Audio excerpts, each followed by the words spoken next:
there is nobody in the world who can speak up for you besides you. There are some women who are imprisoned to the thoughts. Sometimes the way we structure our home works against us. We are shortening our lives.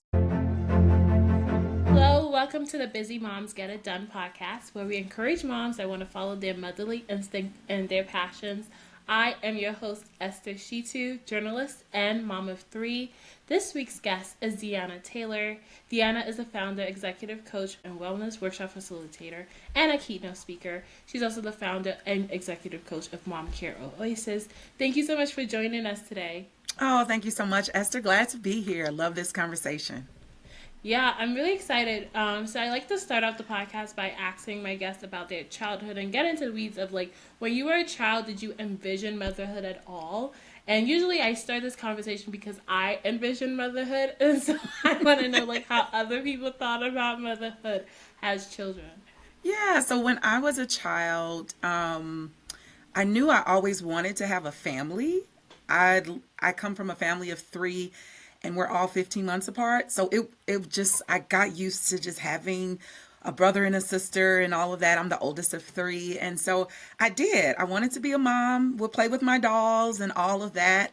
And I did want a big family. I can say when I was little, I think I imagined, all the outfits we'll wear, the fun we'll have, taking family trips. That was something that my family did. And so that's what I was looking forward to when I was little, for sure. Yeah, I thought about those too. What about career-wise? Was this something you also envisioned? And what was that like for you in terms of how you envisioned it and what's the reality? Yeah. So I would say as far as career goes, I knew when I was younger I wanted to go into mental health field. So my degree is in psychology, and I always envisioned like, oh, getting my master's, PhD, I'll have a practice somewhere, work for someone else, possibly in conjunction, and just go to work and come back and be done. And that is not how it went. So for me, I got married. So I did. I graduated, but then I ended up using my psychology degree in the business field. So I worked in HR, so supporting, corporate leaders in that field. And then I got married, and as soon as I got married, not too long ago, I started having kids. And I knew I wanted to be home with them and to teach them. So I intentionally took a step back from my career. And one kid turned into two, that turned into three. And then I looked up and I have four kids. And I had to decide, like, okay, well, what do I do now? And after working, I worked in HR. I also worked for colleges in admissions. But when I had my children, I decided to open a home daycare so I could teach them, support other moms who have to go to work, and then also get income from that. And so I did that for actually 8 years. And it wasn't until my last child was on their way to school that I finally could take a moment to say, oh my gosh, what is it that I want to do? Like, who am I now that I'm not so-and-so's mom and I'm just with kids 24/7? And so that is what is very different. I never thought that there would be so many winding roads to the journey of entrepreneurship, as you mentioned. So I am the founder, life coach, and executive coach of Mom Care Oasis, which focuses on supporting busy and overwhelmed moms to prioritize their self-care and giving them some real strategies to do that. But then also we have a sister brand called MCO Executive Wellness, and there we support corporate leaders, so men and women, and we do wellness workshops and team building retreats. And what I found is that I'm so passionate about helping people live their full lives authentically. And wellness is the vehicle that I choose to do that. And coaching is the vehicle that I choose to do that. So when I was younger, I thought, yes, I know I want to help people. I have this heart. And for me, purpose is really important. So I knew that whatever work I did, it had to be connected to this bigger picture of something bigger than myself. But I never imagined it would be entrepreneurship, which is a different animal altogether, but still rewarding. Yeah, I find that interesting where it's like you're helping people, right? And I wonder if part of like your obviously you have MCO and Mom Care Oasis. I wonder if that caring to his mothers is because you were in the thick of it as well, and then you had daycare. Obviously, of moms coming to you. What did you find with those moms that made you that informed your decision later on as a coach and also as a founder of Mom Care Oasis? Yeah, I love that. So, when I had the daycare, I remember different moms having this nervousness about leaving their child with someone that they didn't know for the very first time. And I saw it as my job to not only show up and support them in that space, but then also say, hey, I'm going to send you pictures of everything. I'm going to video so you don't miss a thing. I'm going to love on your child the best way that I can so that they feel secure. And granted, I'm not you, but let me tell you, I'm going to show up as myself. And walking with several moms through that first time they have to leave their child allowed me to see where support is still needed, for different moms. And so I can tell you this story back in 2016. At this time, I had 3 kids, still had a daycare, and I was active in my church community. I was managing a career, 3 kids under 5 years old. I was a person in my family that everybody would call because I could get things done. And I did not know how to say no. So now we are entering this space where I'm overwhelmed. The laundry's piled up. Managing my home is going crazy. And then I find out I'm pregnant with baby number 4. And I just lost it. Had a mental breakdown. Couldn't cope. Like, felt like I'm losing my mind. And it wasn't until another woman who saw me and I was vulnerable enough to speak that truth. She said, why are you trying to be Superwoman? She doesn't exist. What are you doing? And people say that all the time, but sometimes it hits differently depending on where you are. And I was in such a low place. I received that and I said, okay, what do I need to do? And 2 things came to mind. The first is that I decided that I needed to barter, learning the skill of bartering, which is all about just trading what you do with someone else. So at the time, I hated to cook. Oh my gosh, like didn't want to smell it. I was pregnant, all of these things. And my girlfriend loved to cook. She just enjoyed it. And so I said, can you cook 2 meals for my family and I could pay you? Please, please, please. And she was like, I would love to. I need the money. And just in that moment, it let me know the power of leveraging my skills, my resources, in order to help make my life better by removing all of that off my plate. Like I could relax, I could make it stretch. It was so powerful. And the second thing that I did, I had to advocate for myself with my husband. My husband is so great and so wonderful. And I had to say, hey, I need 1 night off a week by myself. Again, 3 kids under 5. And he's like, what? Why? Who does this? And I know he loves me, but it was such a foreign idea. And what I shared with him is that I am surrounded and drowning. I need time for me. And although that wasn't hard, and most days I didn't have anywhere to go, I was sitting in my car. What I learned through that experience is that there is nobody in the world who can speak up for you besides you. You have to find the voice. You don't have to neck roll and eye pop you just stand in the truth of what you need, and then you have to keep standing. That's the thing. Continue to stand even when it gets hard. And so that experience for me was the foundation of Mom Care. Even before Mom Care had a name, I was living it out. And then other girlfriends found out, like, girl, what are you doing? How you do that? I began to share what I was learning. And so organically, it began to blossom. And then in 2020, when the pandemic happened, I discovered coaching. And I just love coaching because coaching is very different than therapy. Therapy focuses on your past to understand the root causes in order to move you forward. And coaching says, okay, I understand that you do have a past, but what are the steps of where you want to go? Now let's focus on that to get you there.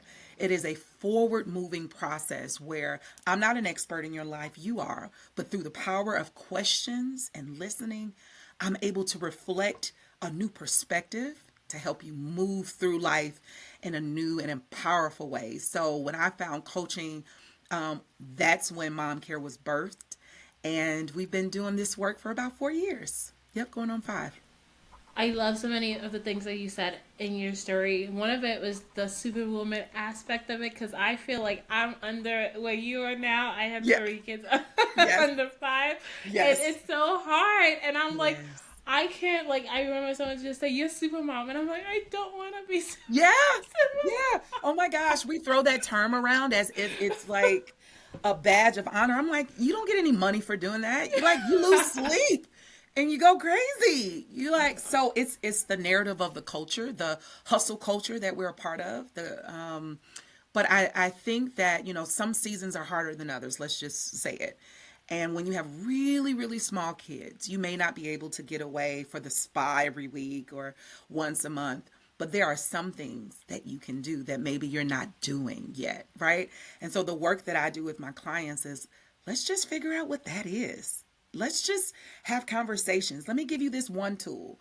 Let's look at our support systems. Maybe we're not leveraging what we do have instead of thinking like, oh, I'll enjoy it once they get bigger, So that's a little bit of the mom care work we do. So I completely understand. No, I want to go kind of dive in a little bit deeper. When you have your clients that you work with, do they come to you in that stage of like, oh, I am so desperate, I am at my breaking point, I need help? Or do they come to you at the stage of, I'm not there yet, but I can see that in the future, I can perceive that, I'm going to break soon? Yeah. So I would say when I think about my clients, it's both. I get the I am on the ledge. This is my last Hail Mary. Do you have something for me, girl? I get that. And from there, I share space with them to let them know that they're seen. We spend a lot of time like coming back off the ledge even before, because you can't throw a strategy when you're that emotionally charged and exhausted. So I do get a lot of clients like that. And one of the first things we do, which seems really shocking, but I walk you through it. I hold your hand. I'm your accountability coach. But we create a pause in your life. Whenever you are burned out, there is no strategy that can help pull you out of that besides rest. So we create in her life, give her the tools to communicate to her boss, her spouse, her support system, her children, that mommy's taking a break. Mommy needs a minute, which is one of our products. That's where we got that from.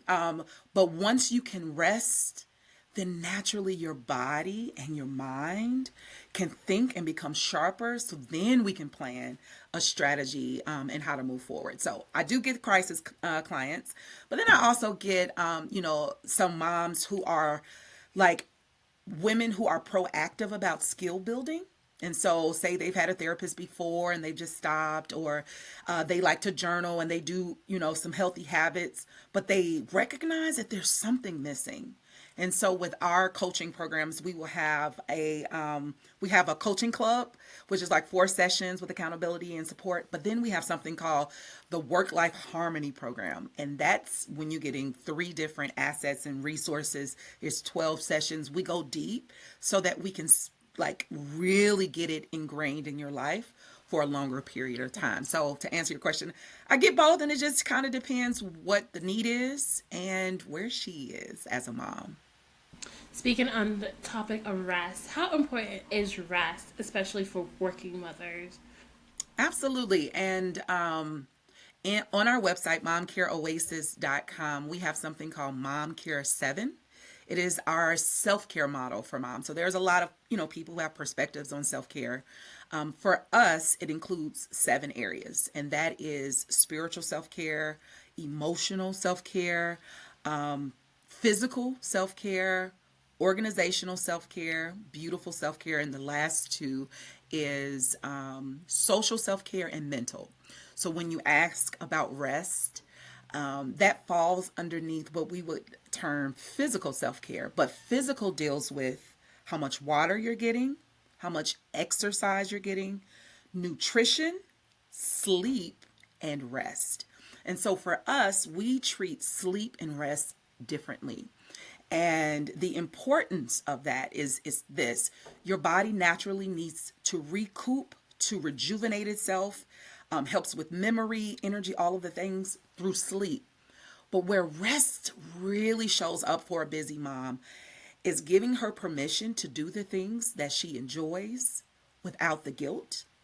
And that is very different than just sleep. So we're talking about, okay, it's a Sunday, like for me, I'll use my own. So this past Sunday, went to church, enjoyed it. It was wonderful, came home, and I'm sitting on the couch in my bedroom and I'm just being I'm not doing anything. I'm not working. I'm not really watching TV. I'm just like chilling, sitting. I'm not on social media. I'm just in the moment. And for me, that was how I rested. I can rest with the book. I can rest and scroll. That's fine. I'm not nothing wrong with that.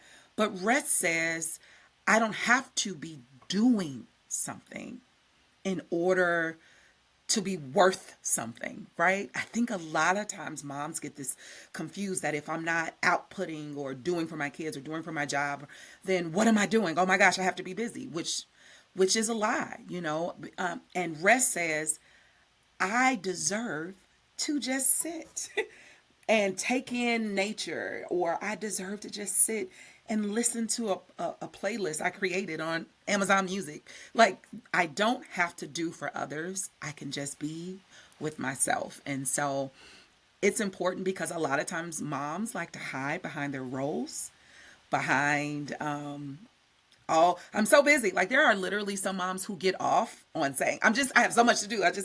It is their cloak. It's a protection cloak. And what rest does, it takes off all of that. And because somebody could come in your space and say, what are you doing? And you, if you're walking in your truth, will be able to say, nothing. I'm just resting. And sit in that. And for some moms, that is so uncomfortable. You're going to be like, what do you mean rest? I need to do the dishes, or I need to put a load in, or again, finding our value in what we do for others instead of who we are. And that's the narrative of what we like to change and what we do change with our clients. As you're saying that, I'm thinking of, remember that meme? Or it wasn't a meme, it was just this trend, I feel like, on social media, where it's like, well, who's going to do it anyway? Right? Yeah. Why can't, if I can't do it, who's going to do it? And so that's what I'm thinking, like, some moms are like, well, I'm still going to have to go back and pick up the dish, pick up the clothes, do the dishes. So, like, why would I, stop? What would you say to those moms? I love that. One of the things, there's a couple things, but one thing I would say is that listening to your body and your mind is so critical. So having a pile of dishes and well, I'm the only one. Like, if this is you, some women are in this season where they don't have help. They're the only one. Why do it when you have this pressure and guilt all on you? It's not enjoyable. You would rather be doing something else. What would happen if you allowed yourself to rest, and then once you're rested, then you got up and you did it? Or what would happen if you did it the next day? Oh my gosh, nothing would happen, and part of the work that I love to do with moms is allow them to be aware not only of their environment, but also the thoughts that they tell themselves. And so there are some women who are imprisoned to the thoughts, to the expectations of others that literally doesn't exist, only in her mind. And so in those moments, I would say, what would happen if you just rested and got to the dishes when you felt like it?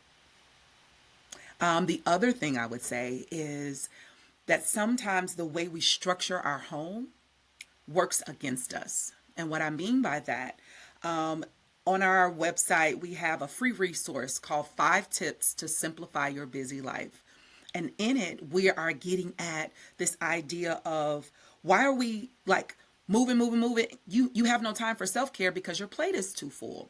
Let's simplify. It's not magic. It's pretty straightforward.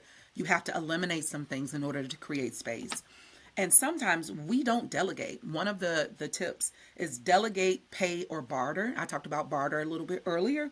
But delegate says, who in my life can I count on?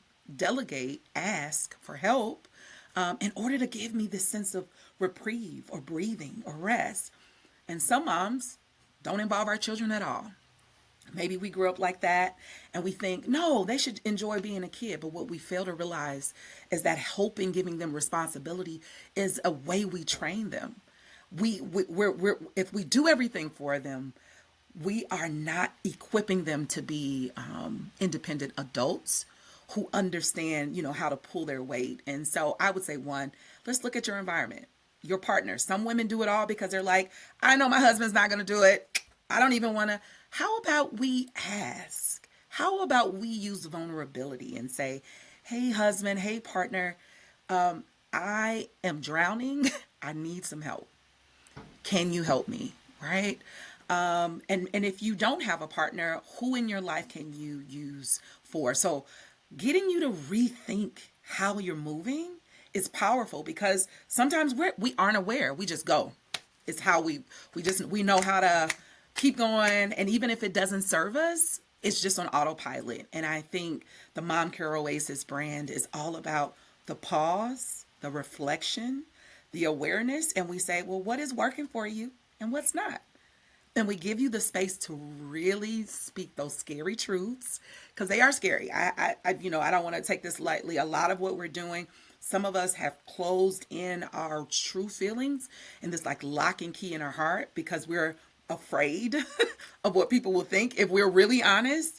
And I just hold your hand and say, no, there's a way to move forward where you can be your authentic self and still love the people around you well. So rest is so key with that. And it's, it's a journey. It's a journey. So I want to pivot a little bit and talk about stress, right? Because I know that we are all we all have some level of stress.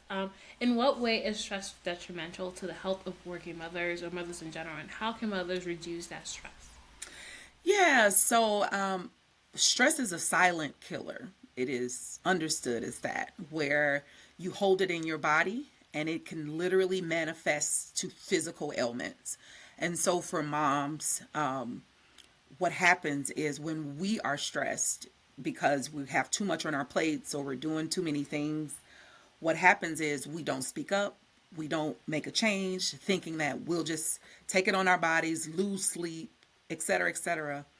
But we are shortening our lives, and our family is the one who loses out. I think when I'm talking with moms, I'll say like, well, how is that serving your family if you're gone? If you just keep going the way you are and all these babies and this, the people you're taking care of, but you're not taking care of yourself, you're not being honest with yourself, stress is on your entire life. Like eventually there's going to be some drastic health things that happen with that. If not physical, definitely mental. And the way that I would support, just busy moms with how they manage stress is simply acknowledge it. You have to know what are your triggers and what are your symptoms and signs of stress. That's where we always start. So for me, when I'm stressed, there is a back pain that happens on the left side of my back, upper. And when I feel it, I instantly know. Then I pause. I say, what am I doing? Usually, I'm not getting enough sleep. If I'm really honest, I'm sacrificing sleep in order to do something else. But that's my signal. But then it gives me an opportunity to shift. So how does your body react to stress? And if you can't say that, that's where we begin the work.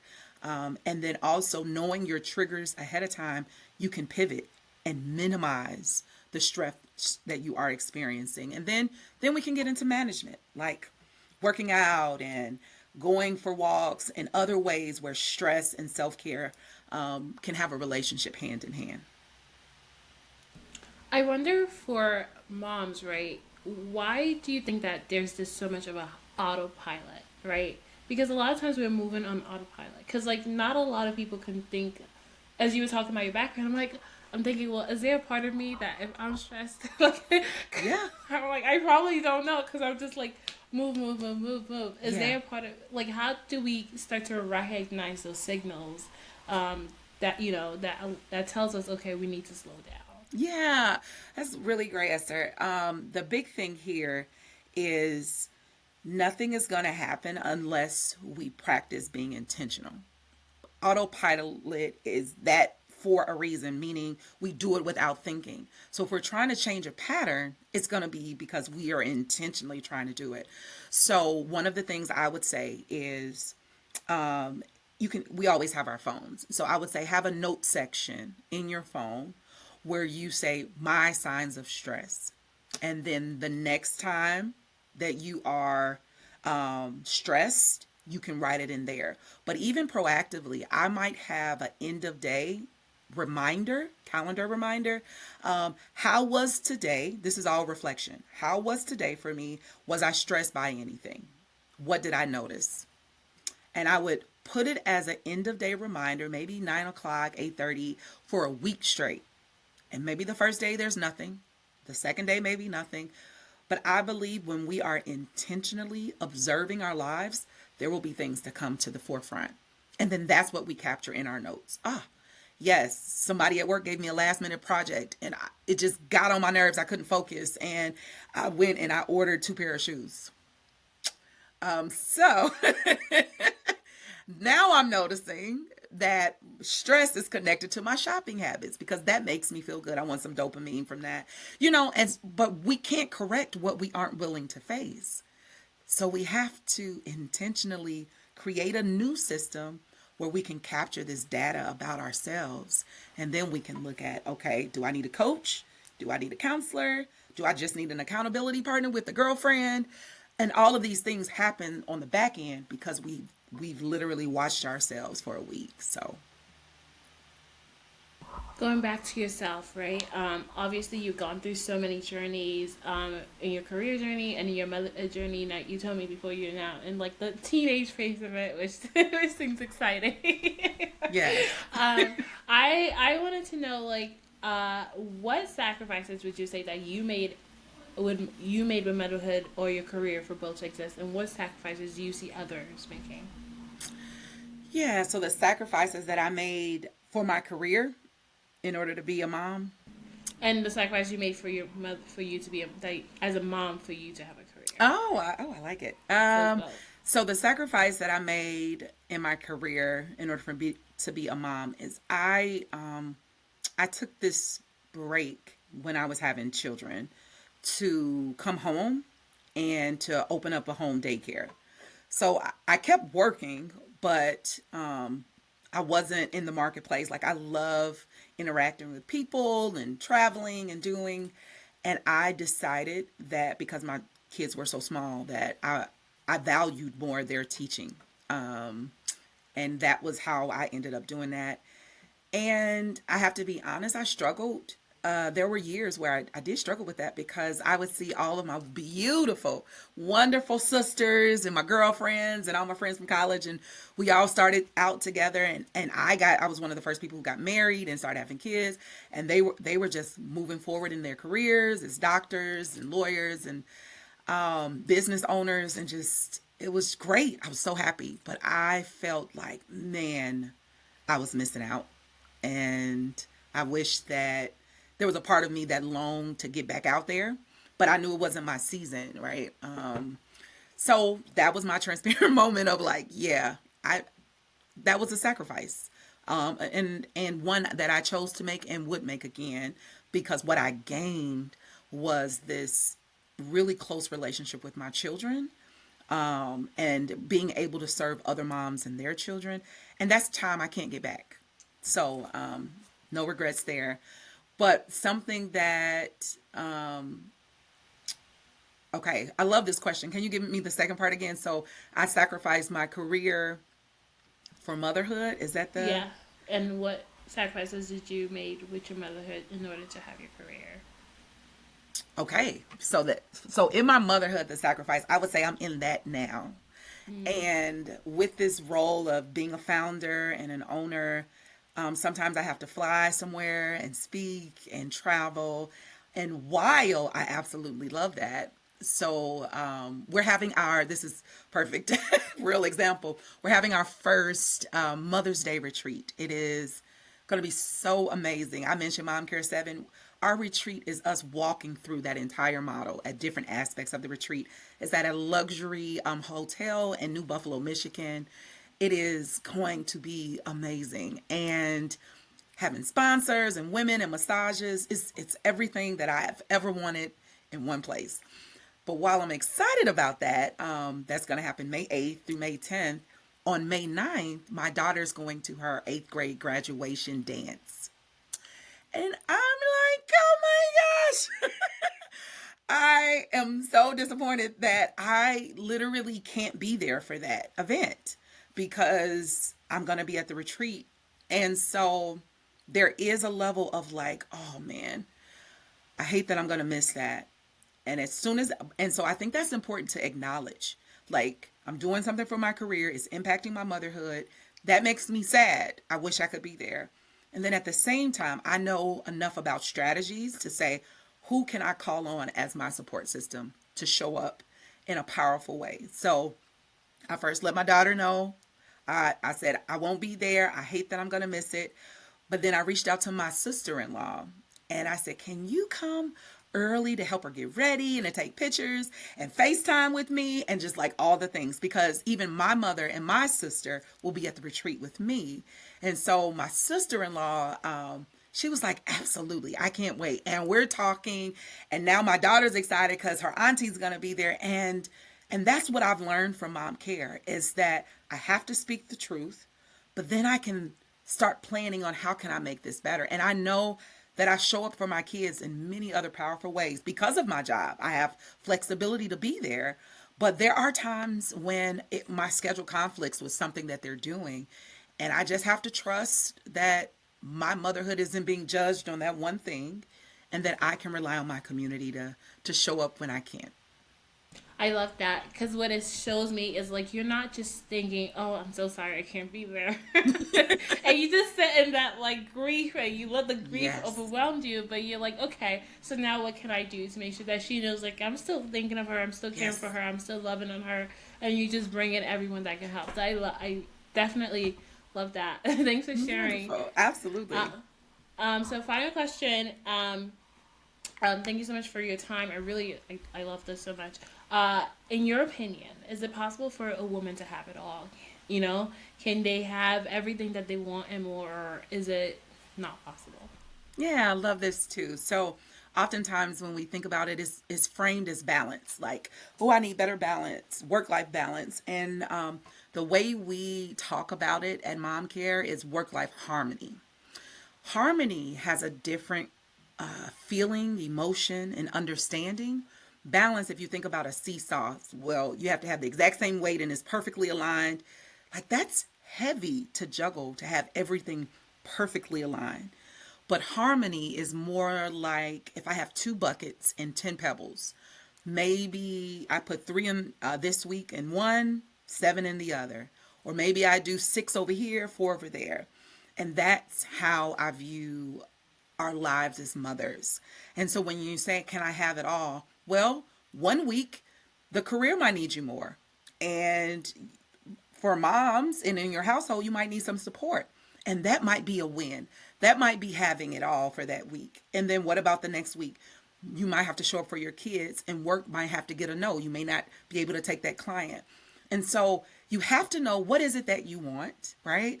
And then you have to say, well, what season of life am I in? Because when my kids were small, I wanted to work and do and create. But I recognized that if I did it, that would come at a cost. So I had to readjust my expectations based on where I was. And now I'm actually living the thing that I wanted. So if we think about long term, yeah, long term, you probably can do all the many things. But to try to force yourself to have this balance with everything all at once will just create, to me, a life of disappointment and exhaustion and burnout. And so instead of that, just shoot for harmony. Can you get a little bit of what you want and mix it in with something else? And then maybe 3 months from now, you can flip flop or make some changes. So that's what I would say about it. No, thank you so much for that answer. Where can people find you, and how can people get involved with Mom Care Oasis or MCO? Absolutely. So, if you're a busy mom or know a busy mom, definitely visit momcareoasis.com. Everything that we do is on our website. You can join our newsletter. We're on Facebook and Instagram and LinkedIn. And if you own an organization or you work for an organization where you really want wellness to be a part of your leaders or your corporate leaders, I would say visit mcoexecutivewellness.com. We're on LinkedIn. But all in all, we're just out here trying to support busy moms and corporate leaders and even mompreneurs to redefine what wellness looks like in their lives. And we just do it one woman at a time or one leader at a time. Thank you so much, Deanna. Thank you for joining me and thank you for joining the podcast. I really appreciate it. I love every gem that you dropped about balance, about stress, Thanks. about wellness.